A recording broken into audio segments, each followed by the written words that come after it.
जय हिंद, वंदे मातरम। मैं हूं आपका दोस्त शिवांशु सक्सेना और आज मैं आप लोगों के सामने लाइव आ रहा हूं कि कह सकते हैं कि आज दिल में कुछ ऐसा है,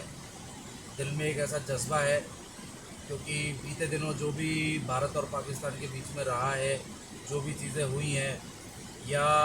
इंटरनल डेमोक्रेसी के बारे में बोले, इंटरनल पॉलिटिक्स के बारे में बोले, जो भी चीज़ें हुई हैं उन सब को असल में इन चीज़ों से नाप तोल के देख के मुझे आज रहा नहीं गया। मैं कोई रीटेक नहीं करूँगा दोस्तों, मेरे पास उतना टाइम नहीं है और मेरे पास उतना पेशेंस भी नहीं है क्योंकि असल में जो भी हुआ है, जैसा भी हुआ है, अच्छी लीडरशिप, बेकार लीडरशिप, अच्छी टेंडेंसी, बेकार टेंडेंसी, इन सब के नाते अगर हम सारी चीज़ों को टटोल के देख रहे हैं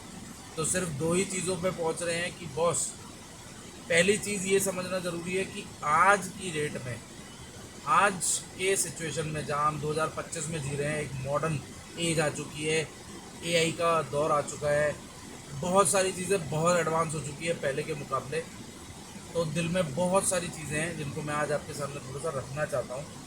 और उसमें मैं आपसे दो तीन चीज़ें एक्सपेक्ट करूँगा कि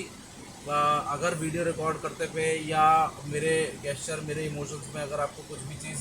नेगेटिव लगे तो प्लीज़ अवॉइड करना, क्योंकि ये सिर्फ दिल से जुड़ी वीडियो है, इमोशन से जुड़ी वीडियो है, भाव से जुड़ी हुई वीडियो है। मेरे लुक्स, रीटेक्स, टेक्स, इनके बारे में बिल्कुल मत सोचना। प्रोफिशेंसी को अभी छोड़ देते हैं क्योंकि आगे अगर आप लोगों ने प्यार दिया, आगे आप लोगों ने मुझे सहयोग किया तो मैं ज़रूर इन चीज़ों के ऊपर काम करूँगा। बट आज बहुत एक न्यूट्रल नागरिक हूँ, एक बहुत इमोशनल नागरिक हूँ अपने देश का, भारत देश का। हिंदुस्तान मेरे रग रग में बसा है और बहुत प्राउड फील होता है कि मैं एक ऐसी कंट्री में पैदा हूँ जहाँ पे सब चीज़ों का, हर चीज़ का आदर किया जाता है, हर चीज़ का सम्मान किया जाता है और हर व्यक्ति का सम्मान है, चाहे वो हिंदुस्तान से हो, चाहे वो पाकिस्तान से हो, चाहे वो जापान से हो, चाहे वो टर्की से हो, चाहे वो कहीं से भी हो। हम सबका सम्मान करते हैं क्योंकि हमारे देश, हमारे खून में ये परंपरा रही है। आज दोस्तों, जैसा इंडिया और पाकिस्तान की अभी लेटेस्ट वॉर हुई है, 2 दिन के बाद काफ़ी सारे लोगों की अटकलें थी कि बॉस इतनी जल्दी क्यों युद्ध विराम है, हम बिल्कुल गर्दन तक पहुंच गए हैं, हमें पाकिस्तान को निस्त नबूद करना है, ये है वो है, सब चीज़ें, बहुत सारी क्रिटिकल चीज़ें चली हैं। बट मैं मानता हूं कि कल जब देश के प्रधानमंत्री श्री मोदी जी ने भाषण दिया है, उसको सुनने के बाद मुझे दो चीज़ें समझ में आई कि बॉस, जो हमारा नेचर रहा है, जो हमारा कल्चर रहा है, उस कल्चर के हिसाब से अगर हम ये चीज़ प्लान कर पा रहे हैं कि हम सामने वाले देश को घुटनों पे लाने के लिए मजबूर कर रहे हैं, हम अपनी शर्तों पे उस देश के ऊपर रहम पहले दर्शा रहे हैं कि बॉस, अपनी गंदी नीतियों से बाज आ जाओ, अपनी गंदगी से बाज आओ और अपनी चीज़ों को सही करो, तुम्हारे पास एक मौका है, वरना ऑपरेशन सिंदूर सिर्फ स्थगित है, ये कभी भी दोबारा चालू हो सकता है। तो बहुत क्लियर मैसेज है, अच्छा है। मैं एग्री करता हूँ मोदी जी से कि उन्होंने इंटरनेशनल लेवल पे जाके उन्होंने ये रणनीति लगाई है कि सामने वाले को हमें एक मौका देना है, क्योंकि हमने अच्छा खासा नुकसान कर दिया है, बहुत सारी चीज़ों को हमने रिटेलिएट कर दिया है और अगर समझदार होगा तो समझ जाएगा, वरना वो वहाँ अभी जो नकली प्रोपेगेंडा चल रहा है कि हमने ये कर दिया, हमने वो कर दिया, अरे वो सब बकवास है।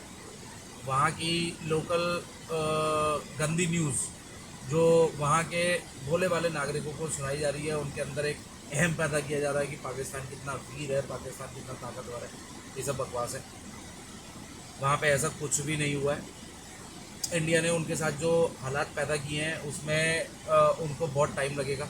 सोचने समझने और रिटेलिएट करने में। हालांकि वो अपनी पैदाइशी है, वो बाज नहीं आएगा, वो उसकी प्रॉब्लम है। और शायद कह सकते हैं कि जब वक्त आ जाता है ना, तो किस्मत भी जो है वो उस चौराहे पे लाके खड़ा कर देती है जहाँ से आप बचना भी चाहो तो बच नहीं सकते। तो आप कुछ ना कुछ ऐसी गलती ज़रूर करोगे जिसका खामियाजा आपको दोबारा भुगतना पड़ेगा। ये इंडिया पाकिस्तान की वॉर की बात रही। अभी फ़िलहाल जो चल रहा है वो चल रहा है, हम लोग, आप लोग सब देख ही रहे हैं। लाइव भी आ सकते हैं, देख भी सकते हैं, सब टीवी चैनल्स पे सब दिखाया जा रहा है। दूसरा, प्लीज़ रिक्वेस्ट है इंडियन मीडिया से, बहुत हाइपोथेटिकल न्यूज़, टीआरपी को साइड में रख दें। देश से जुड़ा मामला है, देश के गौरव से जुड़ा हुआ मामला है, पैसों का मामला नहीं है, टीआरपी का मामला नहीं है। तो प्लीज़ जो भी ब्रीफिंग हो वो रियलिस्टिक हो, और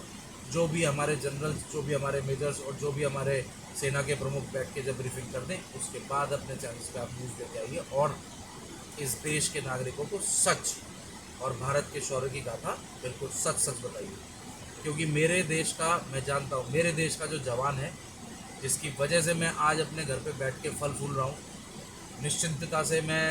दिन रात जब मन करे जैसा चाहे वैसा ट्रैवल कर सकते हैं, वैसी सुख सुविधाओं का अनुभव कर सकते हैं, तो वो मेरे देश के वीर जवानों की वजह से। और वीर जवानों का मनोबल अगर किसी ने डाउन किया तो उससे गया गुजरा कोई नहीं है। कल को हम भी तैयार हैं। हालांकि मुझे नहीं पता किस चीज़ों के ब्याह पे क्या क्या चीज़ें सिलेक्ट होती हो, बट यस,